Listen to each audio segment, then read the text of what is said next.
Leptolicina. La proteína M. es súper antigua. Súper antigua. Un súper antiguo. Mire, ese súper antiguo también se mete en la entonces sabemos que la infección respiratoria ocurre 15 días antes y la infección de piel ocurre 21 días antes.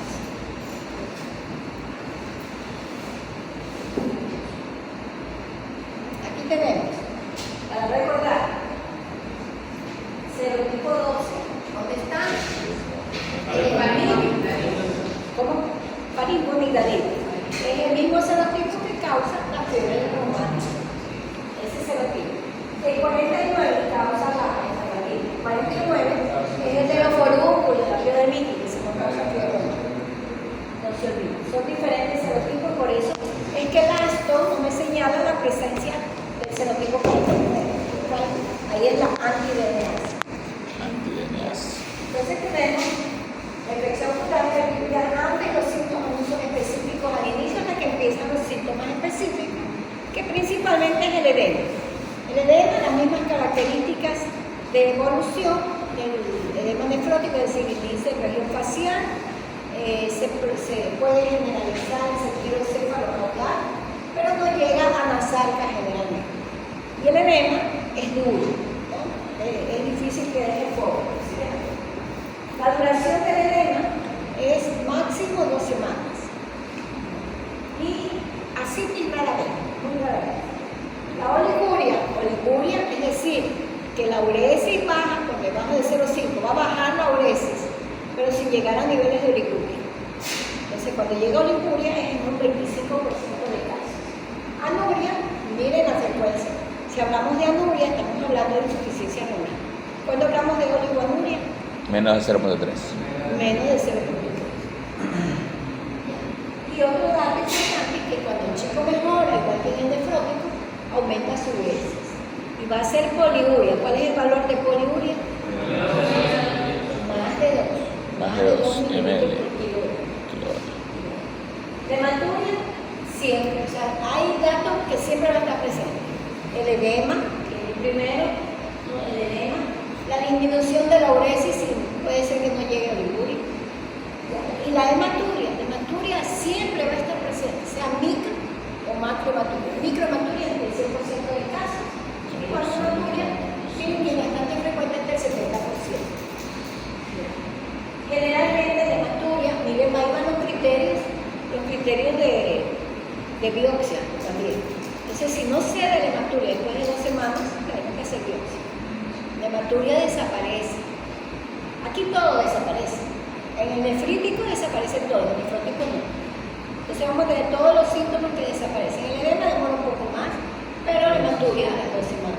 La hipertensión y la oliguria es en la primera semana. Luego tenemos hipertensión arterial.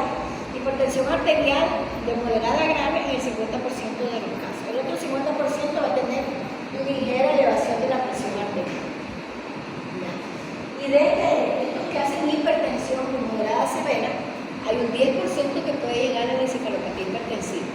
Ese es el tratamiento que digo que hay encefalopatía hipertensiva, como la diagnosticamos primero por la presión arterial alta, pero el paciente presenta inicialmente signos de hipertensión endocraniana, cefalea endocraniana, vómitos, ¿no? Depresión del sensorio, y luego llega a convulsiones y posteriormente cae en coma.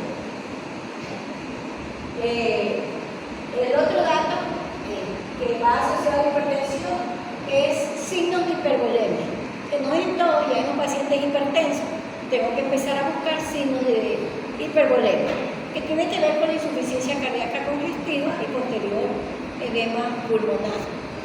Entonces los signos de hipervolemia son las clásicas: ingurgitación muscular, hepatomegalia, ritmo de galope, taquicardia, los signos de línea, ortopnea.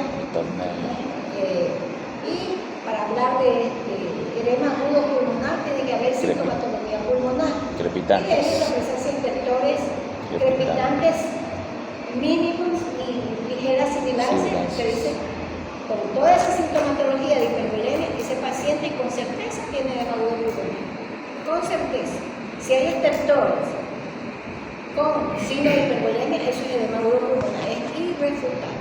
Y le tomamos una radiografía para ver el infiltrado intersticial, alveolar, que es infiltrado mixto, con ciertos derrames que son las líneas de Kerr. Eso es de Kerr. Vamos a ver qué tenemos en el laboratorio. No, en el laboratorio lo primero es la biometría, lógicamente, pero tenemos que, antes de iniciar la terapia, porque vamos a dar antibióticos, a pesar de que la etiología no es el estreptococo, o sea, como bacteria, sino la parte inmunológica, tenemos que proteger al paciente de futuros ataques. Hay que cultivar el isofavino especialmente. En los anticuerpos, el anticuerpo ácido que evidencia la presencia de cuál? Estreptococo. ¿De cuál serotipo? 12. Que es el de garganta. Y el antiDNasa es el serotipo 49 de piel. También tenemos la biometría, donde vamos a ver cierto grado de anemia, porque el paciente está hipervolémico, entonces hay una anemia dilucional. Recuérdense que en el nefrótico no había anemia. No había anemia, el paciente está pálido. No había anemia. Porque es hipovolémico. Concentración. Hay leucocitosis. Los reactantes de fase 1 por la fase de enfermedad inflamatoria van a estar elevados, ¿no? Y lo más importante de todos los exámenes es medir el C3. En todo nefrítico, mide el C3, también puede medir el nefrótico, para saber si no es un nefrítico con un toque nefrótico. Entonces, el C3 está consumido. Y el C4 está normal. Aparte, ¿Qué se le ofrece? ahí hay una silla. No pueden venir ahí, yo voy haciendo. Siéntese. Sí, hay que mantener el crédito. No podemos plantear. Así es. Entonces tenemos que también los azoados se elevan porque no rinden unos fibras. Recuerden que el daño es renal intrínseco. Entonces va a elevarse los azoados y vamos a tener trastornos en la filtración, en la recuperación de sodio. Vamos a tener hiponatremia, sodio, calcio disminuido y el potasio va a estar aumentando. Y los ácidos orgánicos también. En el examen de orina ya hablamos de la hematuria, de la microhematuria en el 100% de los pacientes, pero también van a ver los marcadores de la presencia de isohematía, que también tenemos ahí los cilindros hemáticos y la biología. Y la proteinuria es importante medirla también para definir el tipo de, nos ayuda a definir el tipo de glomerulonefritis post-entrecocócico. Y esa proteinuria está fuera del rango nefrótico. Los chicos tienen cola de lagarto, tienen aquí.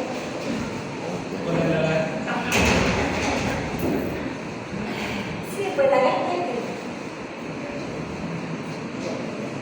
Entonces, eso se encuentra en el examen de orina. ¿Cuál es el rango nefrótico? Mayor a 40, 50 por... Mayor Entonces será 50 40 miligramos por kilo por metro cuadrado. por metro cuadrado y por kilo. 40 por metro cuadrado de superficie corporal. Menor a eso va a estar el nefrito. En la radiografía tórax ya hablamos que va a haber infiltrado mixto, alveolar intersticial, va a haber cardiomegalia y va a haber las líneas de desinfiltrado de líquidos que están en las cisuras, un edema cisular. ¿Se refiere a las escáneres? ¿A las escáneres? ¿A las líneas escáneres? Sí, las líneas de LQD. Y eso me anuncia. Y el intersticio está congestivo, entonces ustedes dicen, aquí hay un edema pulmonar. Ya, cuando hacemos biopsia, cuando no cumple con los requisitos de cerrar el capítulo, tiene que todo desaparecer. Si en el nefrítico no desaparece algo, hay que hacerle biopsia. Entonces, cuando el paciente me hace la intención de asobado y no cede, hay que hacerle biopsia. Cuando el C3 no va hasta el tercer mes, hay que hacerle biopsia porque tiene que bajar al segundo mes. No aguantamos un mes más. Cuando la hematuria no desaparece, ¿cuándo desaparece la hematuria? En la segunda semana. Ahí dice ese tren normal, o al inicio. Sí, pero que persista bajo más de 3 meses. Si el C3 está normal y empiezo con un nefrítico, ¿qué significa? Que es un nefrótico. El C3 siempre está bajo. Generalmente permanece, lo que más vamos a encontrar un nefrítico es que el C3 no se normalice y siga bajo pasado los 3 meses. La hematuria debe desaparecer en la segunda semana, todo desaparece rápido, ¿no? Y en este caso, si tiene más de 3 semanas de hematuria microscópica, hay que hacer el biopsia. Y la proteinuria que está en rango nefrótico, es decir, por encima de 40 miligramos por metro cuadrado por hora. Ya. ¿Cómo sabemos la evolución? Preguntas de examen. ¿Cuándo se normaliza la presión arterial? Esa es la más rápida. Porque es en los primeros días. En los primeros días se normaliza la presión arterial. En la primera semana desaparece la presión arterial, el edema y los legumes en la primera semana. En la segunda semana va a desaparecer la hematuria, la proteinuria y la hiperazoemia. ¿Sí? Recuerden que los azoados necesitan un tiempo. Si el chico esté orinando, esté bien, aparentemente bien, esté filtrando. En la primera semana no podemos pretender que los azoados se normalicen. Entonces, en la segunda semana es que ya vamos a encontrar, a partir del séptimo, octavo día, que ya vamos a encontrar azoados normales. Igual que la proteinuria, ya desaparece. En la tercera semana, o sea, después de la segunda semana, la tercera semana, desaparece la hematuria, no puede pasar de 3 semanas de hematuria. Y a las 8 semanas máximo se normaliza el C3. 8 semanas. Ese es el que más demora. Por eso si tienen más de 3 semanas el C3 va, o más de 3 semanas. El C3, ¿no? Tenemos que hacer biopsia. Hospitalización, como le dije, el nefrótico debe hospitalizarse todo niño para que guarde el reposo absoluto que merece. Y más en este caso, porque estos chicos están hipertensos. Entonces, si hace actividad física, va a hacer edema agudo pulmonar, aumenta la presión arterial, la actividad física. Entonces, con esto hay que tener más cuidado del reposo absoluto. Por eso, para mi criterio propio, debe hospitalizarse todo niño con nefrítico.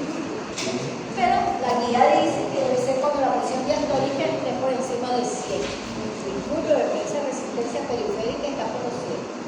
Por encima de 70 ya estoy asustada. Es la presión diastólica de un niño.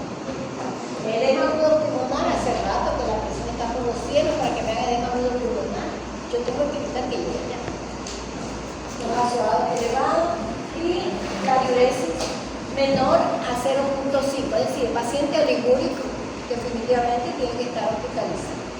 Pero ¿cómo usted calcula la oliguria en casa? No puede. O sea, por ejemplo, no hay ese criterio. ¿Cómo lo voy a comprobar? La mamá no me va a medir la presión. Está en la casa. El tratamiento, como les dije primeramente, es el reposo absoluto para mantener la presión arterial lo más tranquila, no baja, sino tranquila, que no se me debe bajar. La dieta, ¿no? Los líquidos deben ser restringidos de acuerdo a la gravedad de la hipertensión. Entonces, de pronto puedo restringir hasta el 100%, pero siempre hay que restringir. Siempre hay que restringir, ¿no? Puede ser un 25% por encima de la restricción del nefrótico. El nefrótico puede ser entre 1 y 10%, ¿no? Pero en este caso, de 25% en adelante, siempre hay que restringir. Y la otra parte del tratamiento es la penicilina benzatínica, que ya la hemos visto. Entonces, aquí van las restricciones. Cuando ustedes presenten el caso, tienen que poner los líquidos con la restricción. Si el chico tiene hipertensión leve, ¿no? le restringen un 25%. Es decir, tasa metabólica al 75%. O tasa metabólica con una restricción del 25%. Cualquiera de los dos criterios es válido. Y moderada, la restricción es del 50%. Y en la severa, la restricción es del 100%. ¿No? En el caso de la leve, la restricción va asociada al uso de diuréticos a dosis estándar, que es 2 miligramos por kilo día. Se puede dar en dos dosis, o la da de entrada apenas llegue el chico y espera a ver cómo evoluciona. ¿Cuál es la evolución que espera usted? Después de ponerle la furosemida. Que baje el edema. El edema no, ¿qué cosa? David, ¿qué es lo que usted espera después de poner la furosemida? ¿Qué chicolita? Que haga pipí. Y calcule el gasto urinario que esté por encima de 1. Y generalmente va a estar por encima de 2.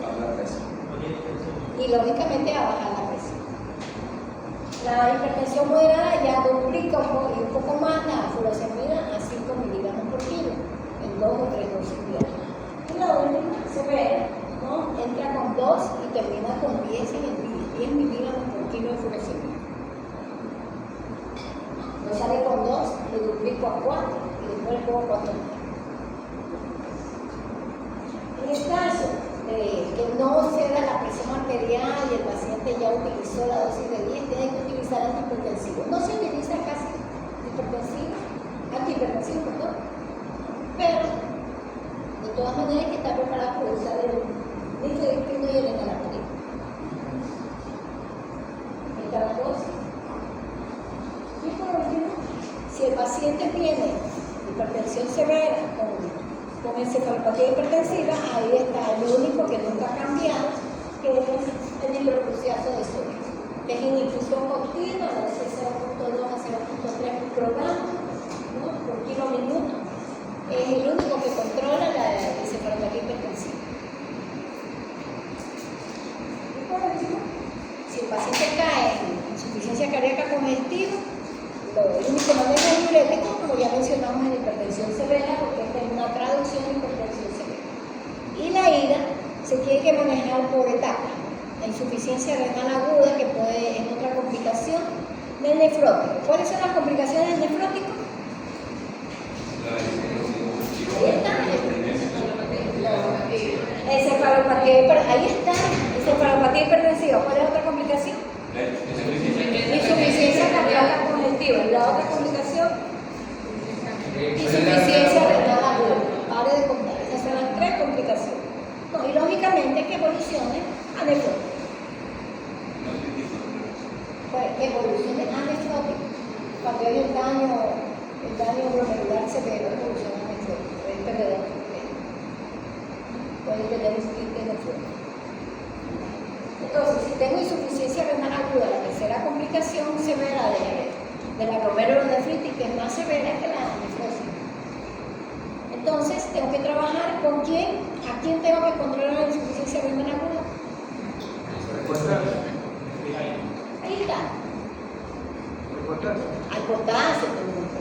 Entonces, ahí establezco los niveles de potasio. Si está entre 5.5 hasta 6.5 es un nivel de tratamiento. Si está de 6.5 a 7 o 7.5 es otro nivel de tratamiento. Y luego si está por encima de 7 o 7.5, otro tratamiento. Generalmente el primer nivel es cayexalato y salbutamol inhalado. Ya lo vamos a ver en insuficiencia renal. El segundo nivel es calcio, gluconato de calcio y glucosa más insulina. Y el tercer nivel de tratamiento es la diálisis. No es difícil, ¿no? Y ahí terminamos con esto. ¿Alguna pregunta respecto a nefritis? Seguro que esa furosemida Seguro, es el tratamiento primario. No, pues si ya es hay hidromacho. Entonces, se para la hipertensiva, se utiliza para el recordemos que el nefrítico es hipertensivo. No es lo mismo que el nefrótico. El nefrótico cambia el tipo volémico. Ahí yo no puedo restringir tanto, pero tampoco lo dejo. Con líquidos aumentado. Ahí lo mantengo con líquidos un poquito, 90%, 80% de la paciente. Porque recuerden que están los 3 mecanismos compensadores del edema que me van a detener el líquido, no van a detener el líquido. En los vasos sanguíneos, sino que se le va a líquido al Intersticio. celular. experimenta el evento. Es por eso que no se puede dar, a pesar de que es hipovolémico, no se puede dar la ayuda crédito. Porque todo se da celular hospital. Pero yo tengo presión osmótica baja, no puedo manejar con el fluido de volumen alto. En este caso, nefrítico, el paciente lo que hace vasoconstricción del riñón y ya no orina, lo tapa. El nefrítico me tapa el riñón, me daña el riñón y me requiere nada. Entonces no le puedo dar nada. Tengo que sacar esa. La obediencia es la obediencia. Porque el daño no es definitivo, es transitorio. Una vez que yo controlo la perfusión con los diuréticos, bajo los volúmenes, bajo la presión es la constante de todo el proceso. Y bajo la presión empieza a solucionar el proceso.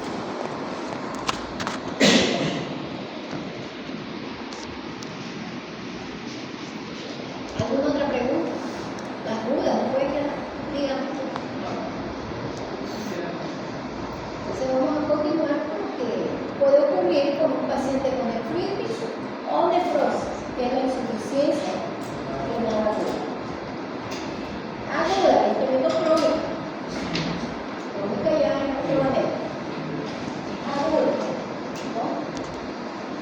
Bueno, entonces, sabemos que la insuficiencia renal aguda es un deterioro rápido, muy rápido de la función renal, con reducción de azoados y la alteración de la homeostasis. ¿Por qué hablamos de alteración de la homeostasis?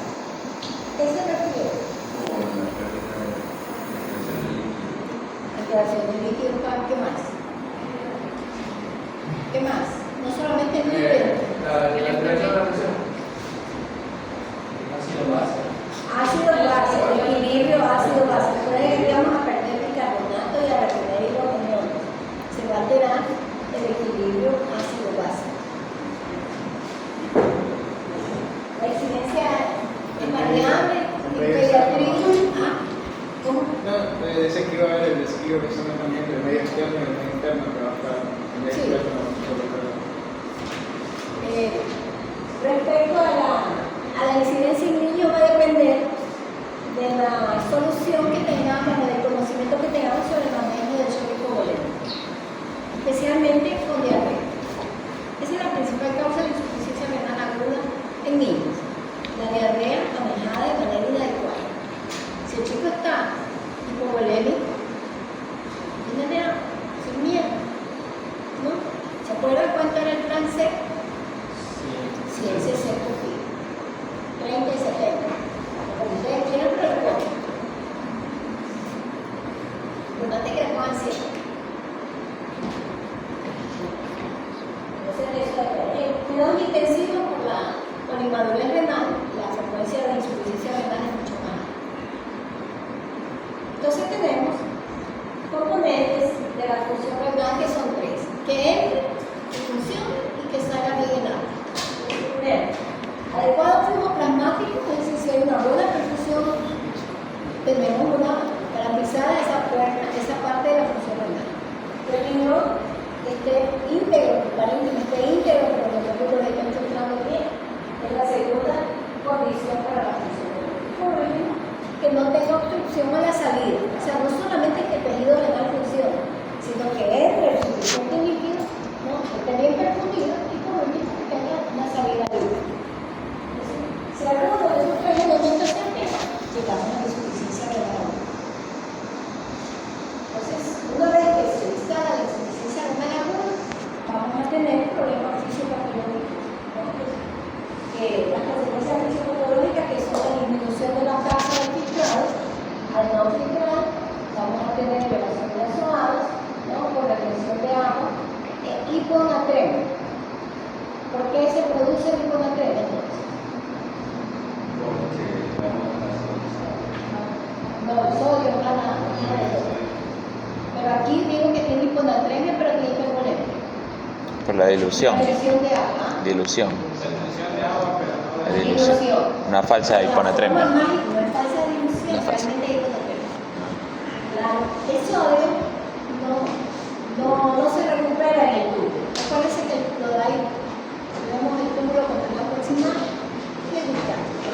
El proximal es el que intercambia, recupera fósforo, potasio, ilusiones, hace un intercambio para el metabolismo del túbulo y después devuelve ese contenido ácido a la orina, lo devuelve intercambiándolo para recuperar el bicarbonato que se secretó en el proximal. O sea, un intercambio para establecer homeostasis. Entonces, la función del contorneo proximal de perder, que se pierde todo, se mantiene la condición perdida. Pero la de recuperación en el proximal ya no existe. Entonces, ¿qué perdió? Bicarbonato. Perdió sodio. Entonces, como es bicarbonato de sodio, es ahí que vamos a tener la causa real de la hiponatremia. En la pérdida de sodio en el túbulo, o sea, que no se recupera en el túbulo contenido en el Italia. Entonces, ahí tenemos retención de agua y hiponatremia y se retiene potasio, porque ya no puede decir el cambio, el potasio se mantiene ahí. Y el potasio tiene causa la reducción tisular del contenido que se está destruyendo de la injuria, ¿no? La mayor parte de zona que podría existir, que es el transcurrimiento chico, la hormona potasio, y la acidosis metabólica que se instala por el desequilibrio ácido-básico. Cuando aumentan los hidrogeniones, es decir, cuando baja el pH, ¿qué ocurre? A la célula ingresa el hidrogeniones y me saca el potasio.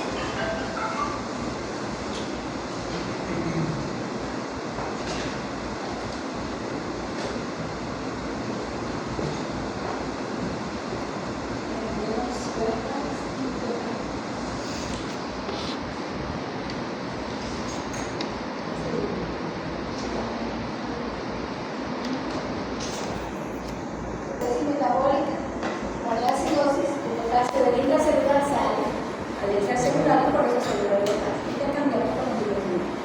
Y por cada 0.1 de pH que baja, sube un miligramo de potasio por litro. Por ejemplo, si tenemos 7.25, el potasio 6.5. Automáticamente. Hasta 5.5 no se considera como tolerable. Entonces partimos de 5.5 para decir que con un punto de pH que baja de 7.25 a 7.25 tendrá el potasio ya en 6.5, partiendo del límite mínimo que es 5.5. Tolerable.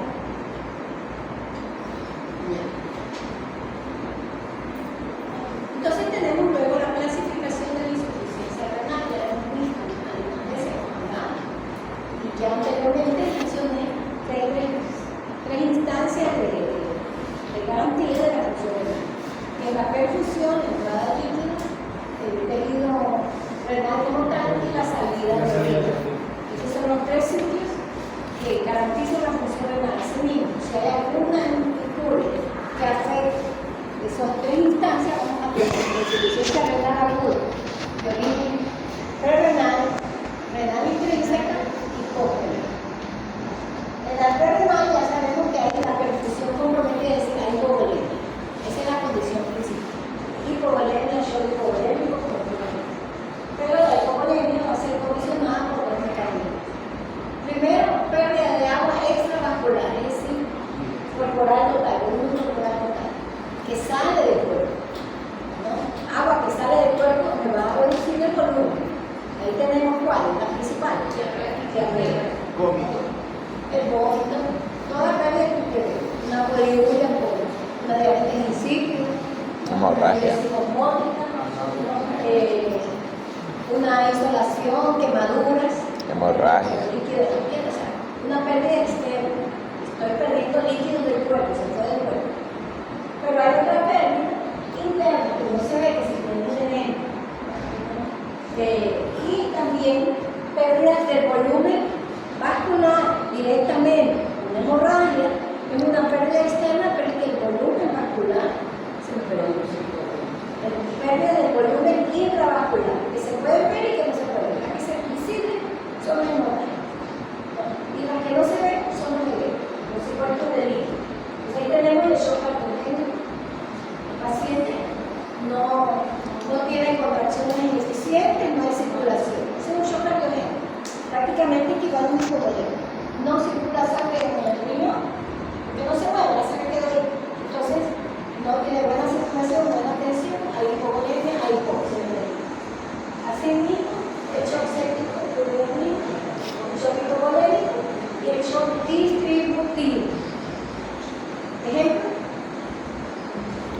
¿Cuál? ¿El distributivo? Puede ser más caliente. Distributivo, por ejemplo. El que tengo el agua adentro del cuerpo, pero está mal distribuido. En el vaso sanguíneo casi no hay agua. Tengo otro lado, el tercer espacio.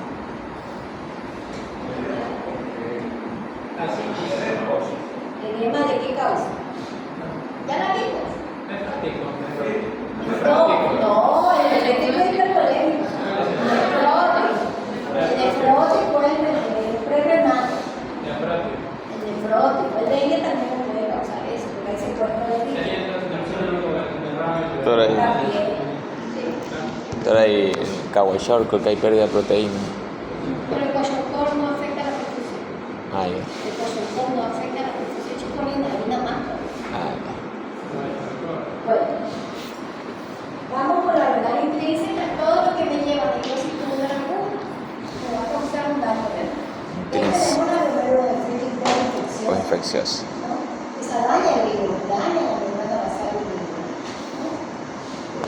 Tenemos el piel, el tóxico, ¿no? Tenemos la nefritis intersticial causada por Lupus. ciertos fármacos, ¿no? También procesos infecciosos. Lupus. Tenemos la glomerulonefritis y ahora mismo polinfecciosa, se causa daño renal intrínseco. Y el síndrome hemolítico urémico que produce daño a nivel vascular del riñón. También se acuerda la púrpura de Genot-Charnay Por IgA. También IgA. puede causar. Lupus también. Entonces todo lo que me daña el interior del riñón me va a causar una insuficiencia renal intrínseca. La mayoría es renal. Y con renal es fácil reducirlo todo lo que me tapa el riñón. Calcolito. Un cálculo, un tumor, una válvula posterior, alguna estenosis, alguna Estenosis. Si ya tenemos la clasificación. La fisiopatología, recordemos que la lesión básica es la necrosis tubular aguda. Esa necrosis tubular aguda va a hacer la función renal, no solo por hipoperfusión, sino por daño renal intrínseco o retrodifusión de orina, que causa ese problema. Y al final todo termina en una nefropatía vasomotora que produce que condiciona mayor hipoperfusión y la congestión de la vena. Entonces no sabemos cuánto tiempo de hipoperfusión, pues sí sabemos. ¿Cuánto tiempo? ¿Entendés? ¿Cuánto tiempo de hipoperfusión? Suponiendo que sea renal intrínseca y te puede mejorar la situación del paciente, ¿cuánto tiempo considera que podría esperar para decir voy a mejorar esta situación? Con una prerrenal. O sea, si es que mejora ya la volemia y empiezo a orinar, significa que fue por ¿Cuál indicador entonces me va a decir? la uresis. La uresis. Mayor aún. La uresis es el marcador, ¿no? Porque esta nefropatía vasomotora no rebasó el límite de daño renal, la uresis. Y el tiempo de uresis no mayor a 16 horas. Ah, ya. 16 horas, o sea, si el chico está en la nube a 24 horas ya está dando 8 horas es el límite, 16 horas ya, pero más de 16 horas ya estoy pensando que hay daño renal. Es horas, no son días, horas. Por favor, urgencia. No me botan. Entonces, todo esto, estas alteraciones que mencionamos, va a llevar a una perfusión, a alteraciones hemodinámicas y la lesión tubular, que es la más importante porque no queda solo. Bueno, ahí están los indicadores. Y vamos con la fisiopatología de insuficiencia renal. Vamos a tener un renal disminuido, la baja tasa de filtración, los momentos liguria. Y eso, si restablece la perfusión por cualquier mecanismo que se haya producido, saca el cálculo, prepara las válvulas, le da las cargas para perfundir si es hipervolémico, si es hipervolémico o si es daño renal, se corrigió el problema. Entonces, se restablece la perfusión y la oliguria se vuelve reversible, que son horas. Pero si la hipoperfusión permanece más de 16 horas, lo más probable es que la insuficiencia renal ya se vuelva, ya no es solo aguda, ya va a ser la crónica. No es que se va a morir el paciente, pero si va a llegar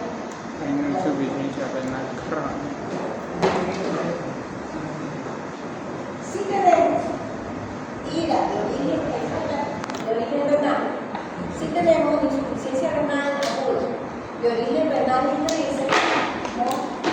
Vamos a tener un daño que tal vez sea irreversible. Y ahí tenemos la forma rápidamente progresiva de la glomerulonefritis. Esa que me hace anuria y que por nada lo puedo sacar y tengo que llevarlo a diálisis porque en mi caso se me da lo más probable es que me lleve a la insuficiencia renal. El síndrome hemolítico urémico, porque como ustedes saben, eso depende del paciente, ¿no? El SHUG, ustedes ya hidrataron al paciente, ya dieron el antibiótico, ahora esperan. Usted no puede detener la cascada de eventos que se producen en el síndrome hemolítico urémico. ¿Cuáles son los componentes? El síndrome hemolítico urémico. Uremia. Previa elevación de azoato. Hemólisis. Hemólisis. Hemólisis, pues hemolítico ya. Hemoglobinuria. Hemoglobinuria. ¿No? ¿Qué más? La SD. La trombocitopenia. Trombocitopenia. Trombocitopenia, ¿no? Entonces, es un riesgo, ¿no? Uno solo perfunde al paciente, le da el antibiótico, esperando que el cuerpo reaccione, porque es tóxico. Es una toxina que también es desencadenada por Toxina una chica. toxina hemolítica.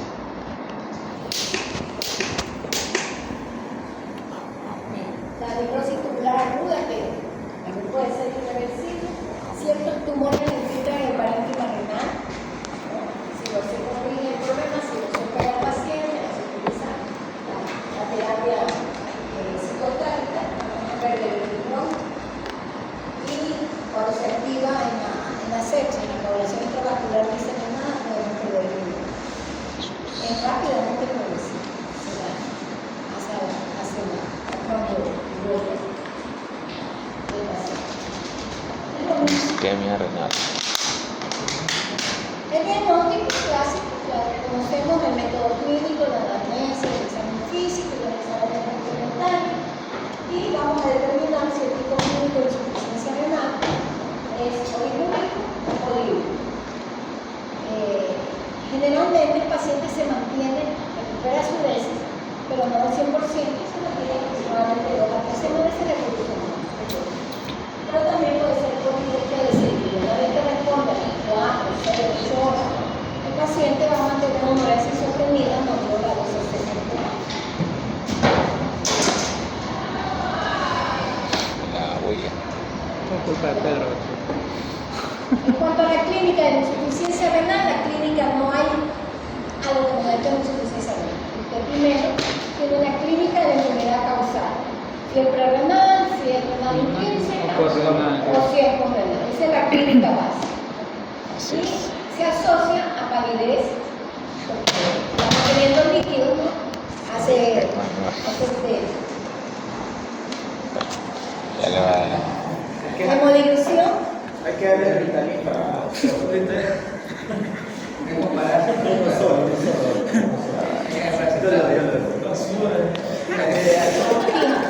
Cada uno de autismo. Por eso. Ácido fólico. Tensión en autismo. Sí, está considerada como. No me digas eso, soy autista entonces. Chus. No me digas eso. Es que tengo sueño. Estuve estudiando y no me quiero. Si me quedo sentado me quedo dormido. Autista, perdón. Autista. Había la colección. Vale. Puede haber un autista que sea autista.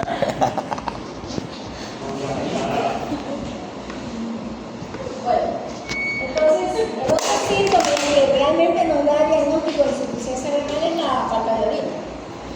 Entonces, hablamos de oliguria. Si una mamá nos trae un paciente con aparente shock hipovolémico, tenemos que saber cuánto tiempo ha pasado sin orinar. O la mamá dice orina poco, pero usted no sabe cuánto es ese orina poco, si será más o menos de 0,5 mililitros por kilo. Entonces, usted puede establecer la oliguria con el paciente hospitalizado y con la cuantificación de orina, es decir, le va a tener que poner una sonda para recolectar la orina. Ahí están los otros valores que nos interesan, pero ahí está. 0,5 mililitros por kilo hora es el valor que me interesa. Oliguria. Otros signos de hipertensión, siempre todos los pacientes con insuficiencia renal cursan con hipertensión, recuerden que se activa el sistema renal y el sistema renal. Los vómitos, ¿por qué? ¿Por qué el vómito? Sí lo dijo. Por la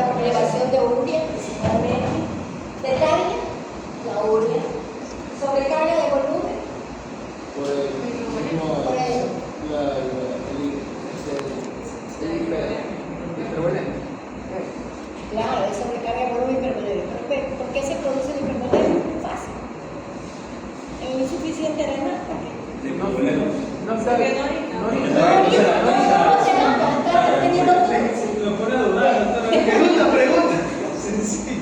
Se murió. Puede haber úlceras de estrés y la crisis convulsiva que son urémicas. Casi todas las crisis convulsivas. Salvo que haga hipertensión. Laura.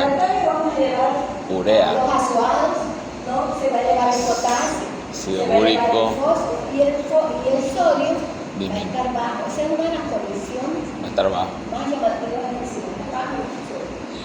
A pesar de que hay hipervolemia en sodio. Se va al edema el sodio. No, Se pierde. No está diluido, lo acabé de decir. ¿Por qué está el potasio bajo? Porque se pierde. Bicarbonato de sodio. Por eso es que usted puede determinar si hay daño renal intrínseco ya, una hipovolemia. El paciente viene hipovolémico y te dice, bueno, pues vamos y se terminó. Pero si ya produjo necrosis tubular aguda por la hipovolemia, ya vamos a tener un marcador de que ese paciente no va a salir. Diálisis. Sale del problema en ese momento, pero ya perdió el dinero. Diálisis. O sea, no significa en ese momento diálisis, pero por lo menos ya el riñón va en detrimento de su función. Recuerden que una vez que se toca el riñón, usted no detiene el deterioro. No detiene. Tiene que restringir proteínas, restringir líquidos, restringir sal y mantener al paciente hasta que llegue a la insuficiencia renal crónica terminal y tenga que dializar. No es enseguida, demora. Pero esa demora, ¿a qué conduce? A que el chico no crezca. Es que no come. No come. No come mucho, come poquito. Y todo restringido. La proteína, nada de proteína, prácticamente. La diálisis peritoneal es diaria. Es diaria. Hemodiálisis entre veces por semana. Y mejor tener un niño. En adultos no, en adultos se aguanta. Pero en un niño que está creciendo, preferible que vaya ya a la diálisis. O trasplante. ¿Cuándo lo mandas a diálisis? Por mí no me diálisis. ¿Qué quería que hiciera? Que le diera más proteína a los chicos para que. Rápido, no. Porque los chicos, no, esa no es la intención. Mientras más rápido pasan a diálisis, mejor crecen. Ah, ya. De que pasan años en insuficiencia renal crónica sin diálisis, sin criterio de diálisis, pasan años. Y durante todo ese tiempo el chico no come. Si no come, No crece.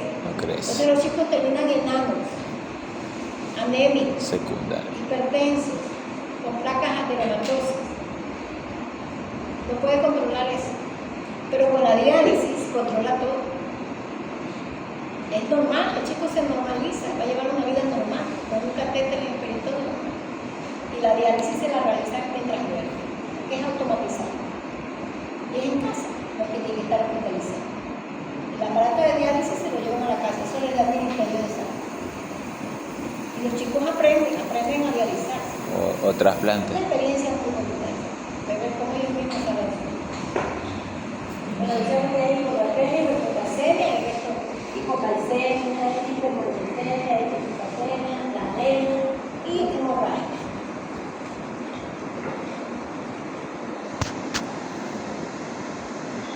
Y aquí tenemos la escala Rifle que ustedes tienen que manejar.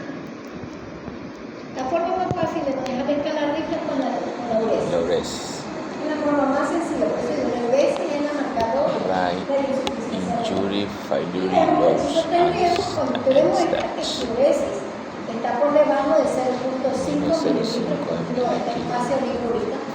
Pero durante qué tiempo? 8 horas. 8 horas. 8 horas. Luego tenemos el siguiente rango, que es hasta 16 horas. Si en 16 horas usted no revierte eso, no hay retorno. Por eso es que tiene que ir a también al paciente a tratar de solucionar todo el problema. 16 horas tiene para hacerlo. ¿No? Ya llegamos a falla, fracaso del riñón, cuando el chico está en oligonuria, es decir, menor de 3 mililitros por kilo hora, 24 horas. O que no orinó ni una 12 horas. Si hay oliguria, 16 horas. Pero si hay anuria, 12 horas. Si hay anuria, 24 horas. Entonces ahí ya decimos pérdida. De ahí en adelante es el tiempo. Si esa pérdida se mantiene 4 meses, vamos para un fracaso total. Y que ya llevan, por insuficiencia renal crónica, que llevan al estado terminal, que ya es dialítico. Es decir, yo te haga R de tiempo, I de cuña, F de fracaso, R de 2 de pérdida, y estado terminal. Estado final. Luego tenemos los criterios, como diagnosticamos por filtración o por creatinina. La creatinina también es un indicador que usted lo asocia a la urea. La creatinina es fácil de ver. Entonces vamos por la creatinina. ¿Cuánto es la creatinina? Normal. Depende de la edad. Depende de la edad. Si el chico tiene 6 meses con diarrea y bulimia, ¿cuánto debe tener? Entre 0.3 y menos de 0.5, 0.3, 0.4, nada más. Si tengo por encima de 0.5, ¿no? Ya tengo creatinina elevada. Entonces, poniéndole 0.5 en menores de un año, ya 0.75 o 0.8, ya sería el 50% más, que varía el tiempo. Si mantiene esa creatinina y se incrementa al doble, es decir, ya no es 0,5, 0,2, es 1. Es 1, un chico de 6 meses, menor de un año, 1, hasta un año. 1 significa que el paciente ya tiene lesión. Lesión. Miren que con 1 ya es lesión, dependiendo de la edad. Duplica el valor de creatinina. Si tiene ya 3 veces el valor de la creatinina, o sea, 1.5 ya es pérdida de riñón. Fracaso. Fracaso. Lows. O en otros casos, en otros pacientes, niños escolares, una creatinina en cualquier edad mayor de 4. Porque recuerden que la creatinina, el máximo valor es 0.9. 0.9 a 1. Si ya tiene más de 3, lógicamente ya duplica el valor. Y pérdida. Se habla cuando esta situación se mantiene más de 4 semanas, sino un mes, y ya pasado los 3 meses ya se considera insuficiencia renal crónica. Asimismo, la filtración glomerular, la pérdida de la filtración, de la capacidad de filtración, si ha perdido el 25%, es decir, el 75%, es riesgo. Si ha perdido el 50%, es lesión. Y se ha perdido el 75%, fracaso. es fracaso. El resto es tiempo. Entonces, esa es la escala arriba. Aquí tienen cómo calcular, que si pueden hacerlo ustedes con poco o nada de recursos. Primero la urea, eso cualquiera lo puede hacer en cualquier parte. Luego tenemos la creatinina, que vamos a quitar el primero, el segundo, el tercero y el más. Lo tienen. Entonces, y con eso podrían calcular la tasa de filtración glomerular. En mi libro por recibir cómo se calcula con la talla del bebé en centímetros multiplicado por una constante de 0,55 y eso lo divide para la creatinina sérica. Con eso ya tienen la tasa de filtración, la normal. Y de eso calculan si ha bajado un 75, un 50 o hasta un 25%. ¿Alguna pregunta respecto a los criterios de este tema de examen? ¿Tema de examen? Ese sí, 100%. El valor de tasa de filtración glomerular, la filtración glomerular va de la mano con el aumento de la creatinina o... ¿Cómo va de la mano? O sea, con el nivel de creatinina. Único, calcular con la creatinina. Eso me refiero a que... Bueno, no, sí.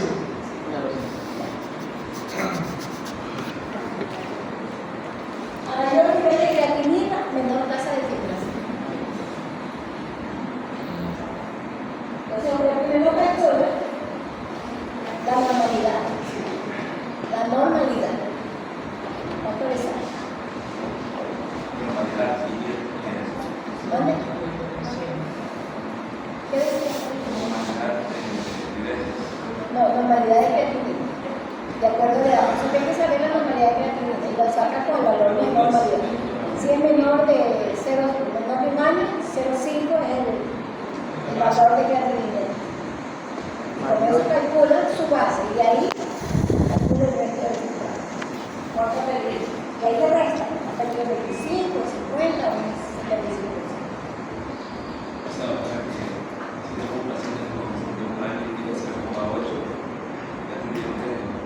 Claro, pero tiene el riesgo es 0,8, debe de ser más de 70%. Y uno ya tiene ninguno.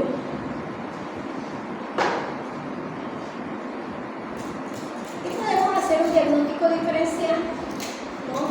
De Pérdida si renal. la insuficiencia renal aguda, esta etapa renal aguda o en la etapa renal, pre-renal todavía, o Renal. irreversible, y además es reversible o está en etapas ya de irreversibilidad.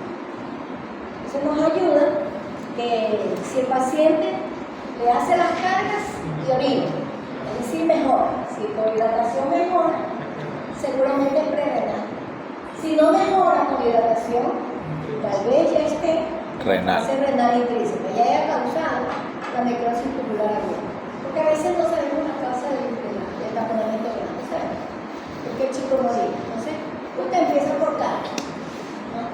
Y si la primera carga no le orina y le empieza a crecer el hígado, ahí le dejamos ya está con la fase renal. En segundo lugar, trate de medir uresis precozmente. La uresis es uno de los mejores marcadores de función renal. O sea, que va llegando y le mandamos sangre. Claro, le coge una muestra de orina y le pide densidad urinaria. Si puede, le pide sodio urinario. La densidad urinaria es la que me dice si el riñón está filtrando o no está filtrando. Si la densidad está por debajo de 1.010, ¿no? 1.010, Renal. riñón alto. Si está por encima de 1.020, ¿no? Significa que tiene Renal. capacidad de filtración y de concentración. El otro parámetro es la molaridad, aunque eso casi nunca se consigue, pero sin embargo la molaridad del riñón tiene que ser mayor de 400, pero si está por debajo de 350, ya hay daño renal intrínseco. Luego tenemos el sodio, ese también como le damos molaridad, la densidad es uno de los marcadores, a veces dicen que es el único, pero no sé, la concentración de sodio.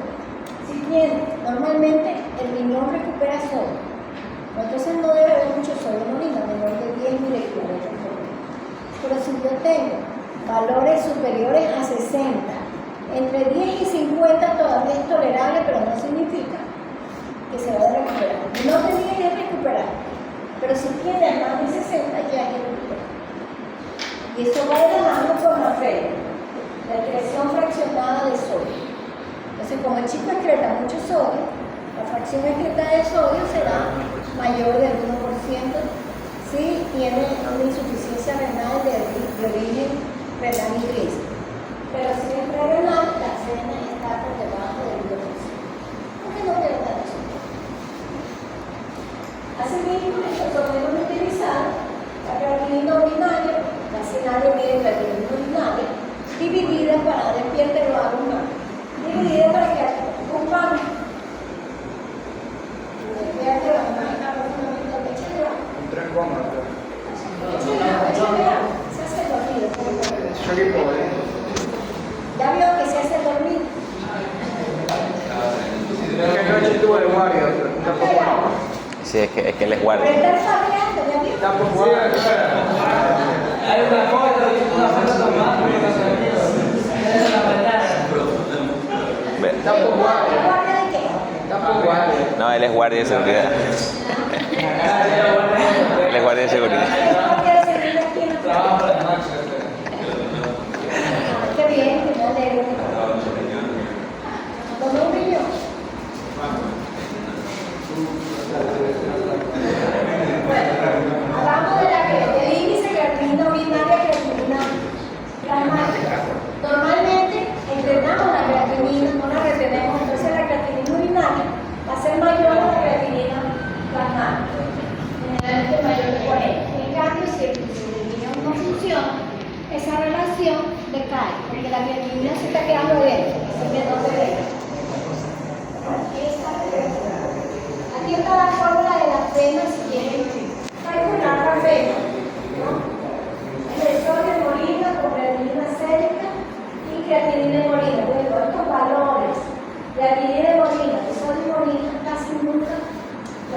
terminando. Entonces, ante eso, es difícil que el laboratorio determine la fe. Entonces, lo único que tenemos que hacer es seguridad. Pero igual yo les pregunto con la fe. Si tiene menos del 1% es origen prerenal. Y si tiene más del 1%, renal y entonces vamos al tratamiento, dependiendo de la causa, la conductiva no vamos a calcular la renal, sí. Entonces, ¿qué tenemos que hacer ante ese paciente? Cargas.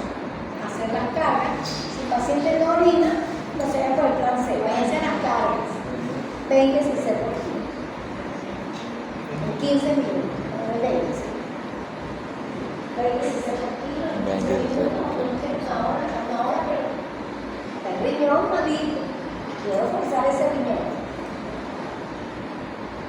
Después de eso, tengo que ver sobre esto, tengo que poner la sonda y ver cuánto me orina. Durante la perfusión de ese bolo, el riñón va a recuperar volumen. Entonces, durante esa hora ya me tiene que orina. Y mi doblez que apareció durante esa hora. Entonces, debo tener mayor a 1 mililitro. Ese es el valor, igual el ley que se pone. Mayor a 1 mililitro por kilo en esa hora. 1 mililitro por kilo en esa hora. Si no me orina, Está en el caso hipotético de que se orina, pero si no orina, ya la orina. ya, si no orina, lo forzo. Observando el furosemidasa. Ya entendí. Tiene doble intención, forzar la obesidad y bajar el potasio. Buenas. La dosis 2 hasta 4, hasta 5, hasta 10, dependiendo de la persona. En bolsa, si el paciente con orina y le hace sobrecarga circulatoria, o insuficiencia cardíaca congestiva, la primera medida, ¿qué te voy a hacer si no me orina? Ya la furosemida no funciona. Trato de mejorar la perfusión utilizando dobutamina, dopamina. Si no mejora con eso, ya el paciente va a ir a un agua pulmonar o bien deja hacer una diálisis. Tengo que dializar. O sea, estoy haciendo las cosas bien, me puse la cara, ¿no? Y el paciente me hace de agua pulmonar, le pongo la furosemida, no sale, tengo que dializar. De pronto le pongo la dobutamina, pero ya estoy pidiendo que el cirujano me instalar el catéter para hacerle la diálisis peritoneal o hemodiálisis, para que pueda hacer una. Entonces, esos son los pasos para pre-renal. No siempre sale. Ya una vez que el paciente tiene insuficiencia renal aguda, resolver la homeostasis, tratar la enfermedad causal, controlar todas las constantes que se van a alterar, como la presión, la glucosa, la hidratación, el balance negativo, porque ya aquí ya no tengo niños, no tengo más reserva operativa. Y hacer los controles de todos los componentes de la función renal, especialmente la gasometría, equilibrio ácido-base. Y todos los días tendré que responder el carbonato. Aquí sí sirve, a ver, así es, no es así. Humano.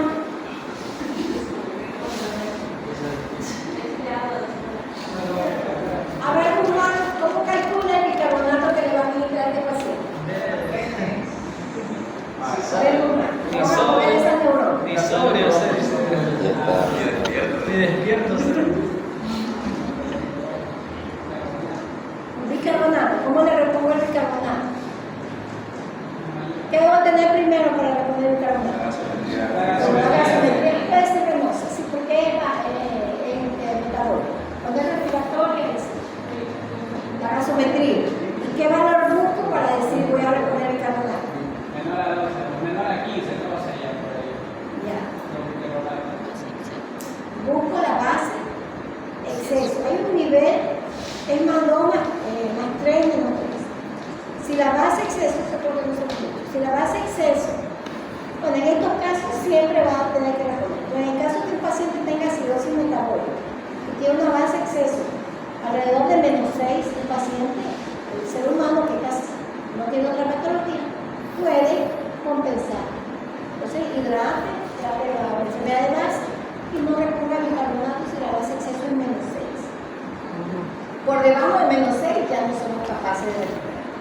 Entonces ahí empezamos a buscar qué cosa, compa, la base exceso. Ya tiene la base exceso, tiene menos 2 por, ¿cómo calcula el bicarbonato? Base exceso por, ¿quién se acuerda de la fórmula? Por 0. Hay una constante, 0.3 y por kilo de peso. Y ahí tiene el bicarbonato que le va a administrar al paciente, sino que se lo hace en varios tiempos. Le puede poner cada 8 horas porque es una enfermedad crónica, o le puede poner, si es carga inicial, un cc por kilo primera dosis, 25% de lo que queda, el 50% en una hora y el resto de 8 horas, puede hacer de la forma. En este caso, es cada 8 horas. Lo divide en cada. Controla la gasometría todos los días. Y si ya empieza el paciente a comer, hay que bajarle las proteínas, ¿no? A menos de 1 gramo. Vamos a terminar. Vamos a tratar la hiperpotasemia. Sabemos que es leve cuando está por encima de 5.5. De 5.5 a 6.5 manejamos con callecita. Reciban intercambio iónico, ¿no? Ya pasamos hace rato la furosemida, no, recuerden ya, no, la furosemida no es una opción. Entonces utilizamos la receta de intercambio iónico, 1 gramo por kilo, por vía oral o por vía rectal, por enero. Y también el salbutamol inhalado, recordemos que el salbutamol favorece el paso del potasio al interior de la célula porque estimula la bomba sodio-potasio reversa. De esa manera es el primer paso. Si el paciente no responde y empieza a subir por encima de 6.5, ya tenemos una hiperpotasemia moderada. Y aquí ya utilizamos calcio y glucosa más insulina. El gluconato de calcio al 10%, lo calculan a dosis de 0,5, ya lo vimos también en parada cardiorrespiratoria, 0,5 mililitros por kilo dosis cada 8 horas si es necesario. Es un estabilizador de membrana y prácticamente el potasio baja inmediatamente, pero no a ganar, pero sí tiende a ganar por debajo de 6.5. Y la otra estrategia es glucosa más insulina. Y aquí utilizamos, como ya este paciente con una vía central, glucosa al 50%. Generalmente se utiliza diluida, 1 mililitro por kilo. En esto, como ya tenemos catéter central, podemos darnos el lujo de utilizar esas concentraciones elevadas. Pero no podemos darle más bajas porque es más volumen y por estos pacientes me están haciendo hipervolemia, ¿no? Entonces tengo que tratar de manejar los líquidos con bajo perfil. Entonces, el suero glucosado correspondiente a 1 mililitro por kilo y una unidad de insulina por cada 5 gramos de glucosa administrada. Entonces usted calcula la glucosa del 50%, calcula los gramos de glucosa y a partir de ello, por cada 5 gramos de glucosa que le va a administrar al paciente, le tiene que poner una unidad de insulina. ¿Y eso qué va a hacer? Introduce la glucosa acoplada al potasio al interior de la célula. Eso hace la insulina. Entonces, de esa manera me baja el potasio. También es rápido, en 30 minutos ustedes tienen efectividad. Pero si no pasa nada, nos vamos ya al grave que es la hiperpotasemia intensa, que ya va a presentar trastornos de la repolarización de la alteración del potasio, con una T, una campana, con una descanso, deprimido. O sea, ya se le va a morir el paciente y tengo que ir a una diálisis peritoneal o a una peritoneodiálisis. Entonces, la metí a la mano. Y otro tratamiento, ya mencionamos el de la cirrosis metabólica que tiene que corregir, ¿no? Cuando el bicarbonato ya está por debajo de 12, más exceso menor de menos 6 y no olvidar la compensación respiratoria máxima. El PCO2 no puede bajar de 25 milímetros de mercurio porque se me deprime el centro respiratorio. Es el estímulo que la pide respiratoria. Aquí está la fórmula para calcular, porque esto vamos a decir, para recuperar el bicarbonato. Y para la hiponatremia, que parte institucional, ¿no? La restricción hídrica. En estos pacientes con insuficiencia renal hay que restringir por varios motivos. Y uno de ellos es la hiponatremia.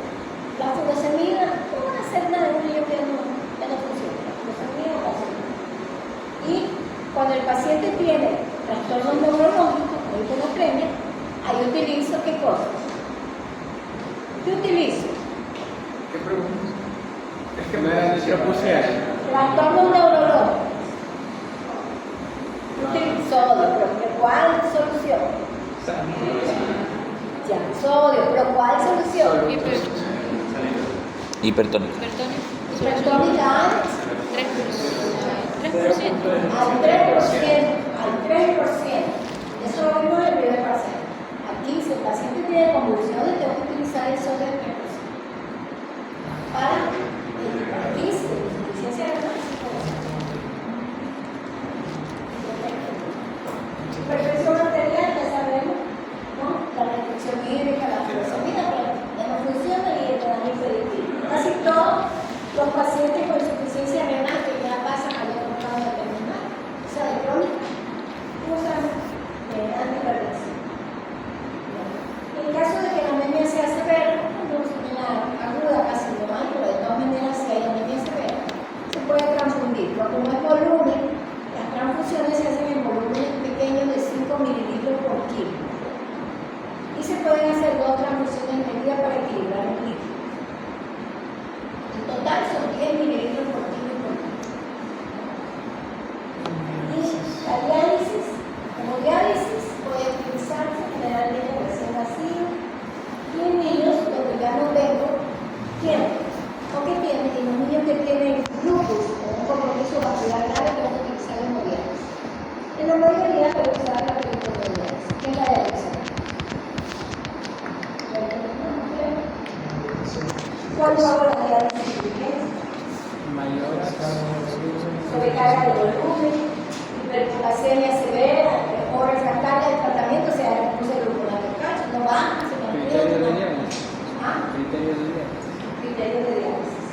Que la acidosis sea severa y usted pone medicamento, no pasa nada, que el paciente ya no tenga una encefalopatía urémica, ya por tener encefalopatía urémica está por encima de 100 hiponatremia severa, que ya está en convulsiones por hiponatremia, menos de 120, ¿no? Creatinina más de 6, tiene que hacer una diálisis en ese momento. Ya con eso cumple cualquiera de esos criterios, no todos, uno basta para que el chico pase a diálisis. Esta la referencia. Análisis, cuando usted aplaude significa que aplaude. Sí. ¿Se acuerdan? Inflamación exudada. Ausencia de tos, la fiebre con 78 y el ala de 9. No nos salió de todo. Dijo 5. Luego, 3 puntos, ya usted dice ahí en el 3 puntos, 3 o 4 puntos. Y se debe iniciar el tratamiento con penicilina. Recuerden que eso ya es un criterio para hacer diagnóstico de enfermedad. Aquí está, esta es la activa. Aquí está la dosis de penicilina, ¿no? 600.000. Esta es la mexicana, entonces por eso digo que Latinoamérica es con menos kilos. La española dice con 30 kilos. Esa es la única, y la cosa de diferencia.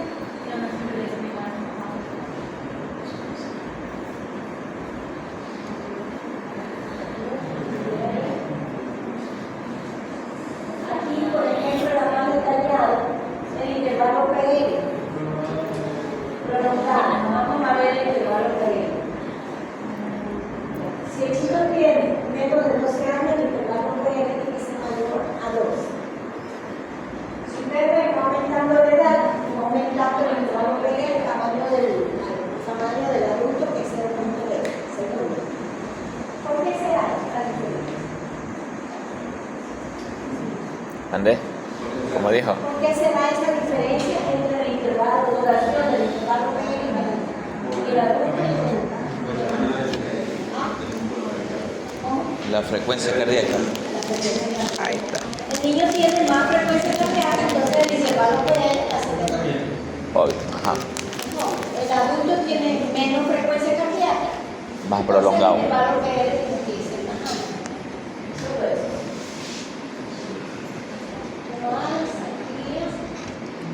Aquí está. Estoy grabando al techo. John. Woman. Pues yo Los menores de 5 años, de 120 de niños, ¿no? Y ya a partir de la edad escolar, el alto que dice 480, en aquí decía 330. Ahí va. Para Para nosotros 480. a mayor edad, menos riesgo de fiebre reumática, predominantemente activación. ¿Ah? Nunca entendí por qué vayan tantos preparatorios diferentes lugares, ya sea en Europa, América, y aquí en No, es que, por ejemplo, nosotros tenemos más riesgo de fiebre reumática, pobreza, asentamiento, etc. Ellos tienen menos riesgo, entonces los niveles de ácido son menores, porque ellos no tienen contacto con esa bacteria. En cambio, el chico está inmunizado, está inyectado todos los días con el glucocorticoide, entonces va a tener unos niveles mayores. Por eso 480. Ese es el valor. Se gana el año 400. Oh, no. Pero eso no significa que seamos un criterio menor. criterio mayor.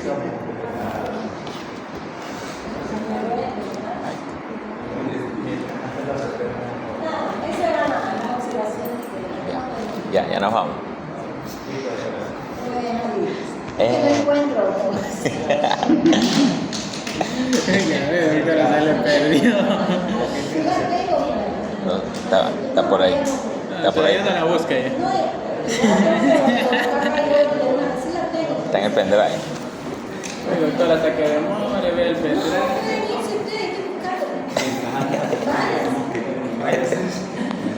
No. Ah, ya.